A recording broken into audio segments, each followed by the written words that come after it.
खबरों में बने रहने के लिए बेल आइकन दबाएं और फर्स्ट इंडिया न्यूज को सब्सक्राइब कीजिए। प्रधानमंत्री मोदी क्या कुछ कह रहे हैं? उनकी सूझबूझ पर देश अटूट विश्वास रखता है।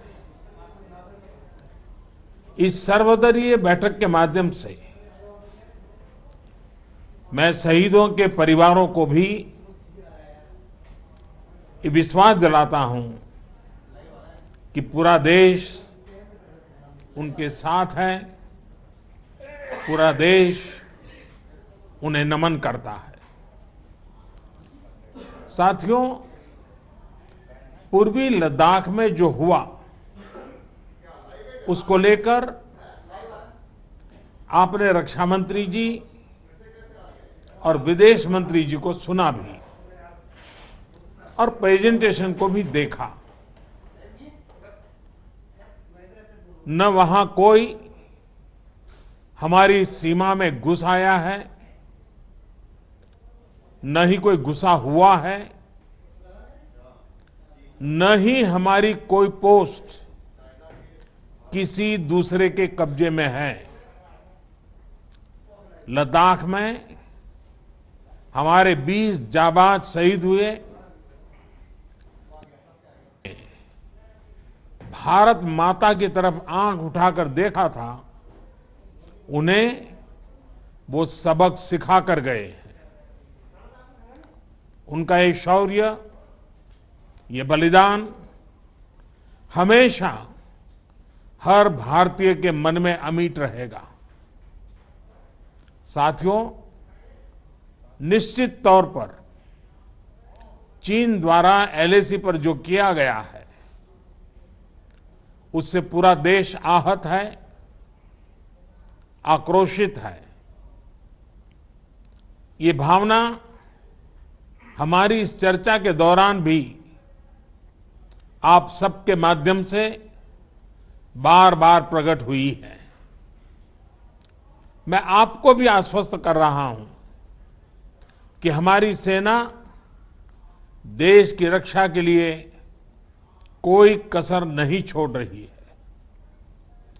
डिप्लॉयमेंट हो, एक्शन हो, काउंटर एक्शन हो, जल थल नभ में हमारी सेनाओं को देश की रक्षा के लिए जो करना है वो कर रही है। आज हमारे पास ये कैपेबिलिटी है कि कोई भी हमारी 1 इंच जमीन की तरफ आंख उठाकर भी नहीं देख सकता। आज भारत की सेनाएं हर सेक्टर में एक साथ मूव करने में पूरी तरह सक्षम है।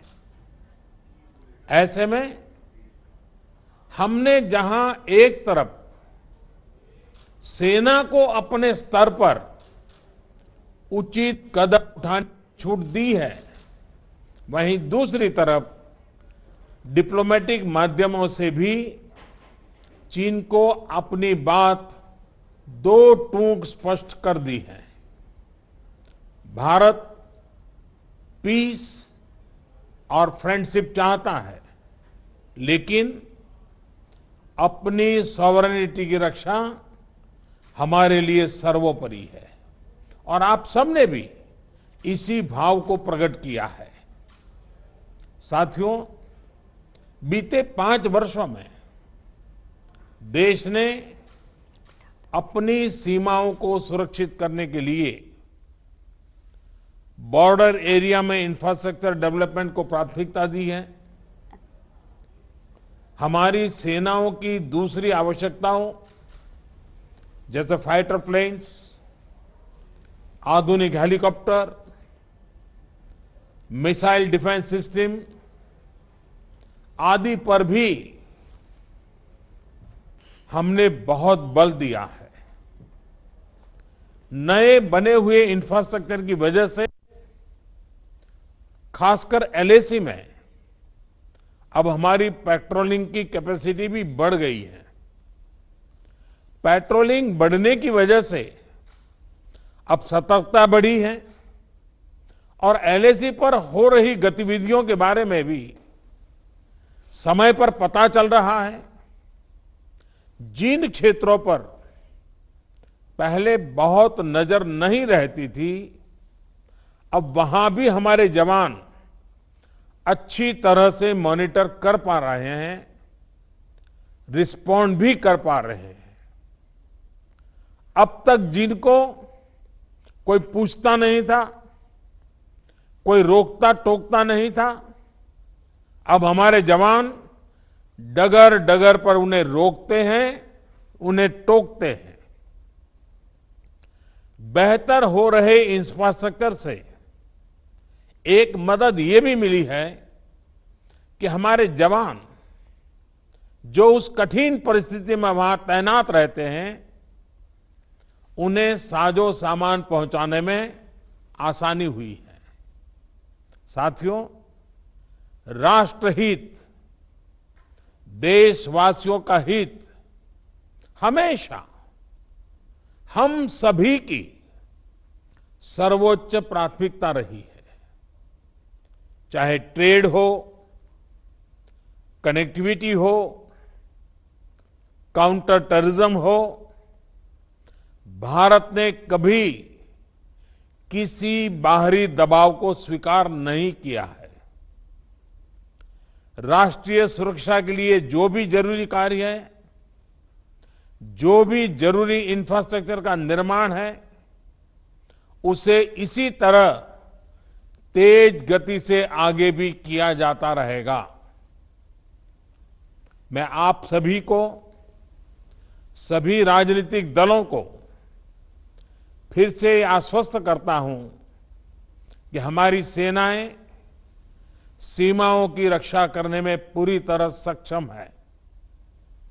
हमने उन्हें यथोचित कार्रवाई के लिए पूरी छूट दी हुई है। आप सभी ने इस बैठक के लिए अपना समय दिया, अपने मूल्यवान सुझाव दिए। इसके लिए मैं सभी दलों का, आप सभी नेतृत्वगण का हृदय से बहुत बहुत आभार व्यक्त करता हूं और आपके सुझाव आगे की रणनीति में बहुत लाभकर्ता होंगे, ये मुझे पूरा विश्वास है। मैं फिर एक बार इस एकता का संदेश देने में आप जो बढ़ चढ़ करके आगे आए हैं, वे सेना का मोरल तो बढ़ाएगा, देश के लोगों की हिम्मत बढ़ाएगा, लेकिन दुनिया को भी जो संदेश जाना चाहिए वो पहुंचेगा। और इसलिए आज की मीटिंग में आपकी सकारात्मक भूमिका का बहुत मूल्य है, उसका बहुत ऐतिहासिक महत्व है। और इसलिए भी आप सभी अभिनंदन के अधिकारी हैं। मैं फिर एक बार आप सबका धन्यवाद करता हूं। नमस्कार। तो चीन के मुद्दे पर जो सर्वदलीय बैठक चल रही थी वो खत्म हो गई है। प्रधानमंत्री मोदी को आप सुन रहे थे, तमाम दल जो वहां पर जुड़े थे उन सभी से भी उन्होंने कहा कि हर एक का जो विचार है, जो बातें हैं, क्योंकि जब बात देश हित में आती है, जब देश के मुद्दों की बात आती है तो सभी का एक साथ आना बहुत जरूरी हो जाता है। ये सेना के मोरल को तो बढ़ाता ही है, साथ में देश को भी मजबूती देता है। उन्होंने दो टूक कह दिया है कि हमेशा से भारत शांति का पक्षधर रहा है और एक बार फिर से जिस तरीके से कायराना हरकत की गई चीन की तरफ से, उसको लेकर सेना ने मुंह तोड़ जवाब दिया और वहां पर भी सेना के जवान लगातार मुस्तैद रहे। उन्होंने जंग जीती और दुश्मनों को सबक सिखाते सिखाते ही वो शहीद हो गए, जिनकी शहादत को हमेशा याद रखा जाएगा।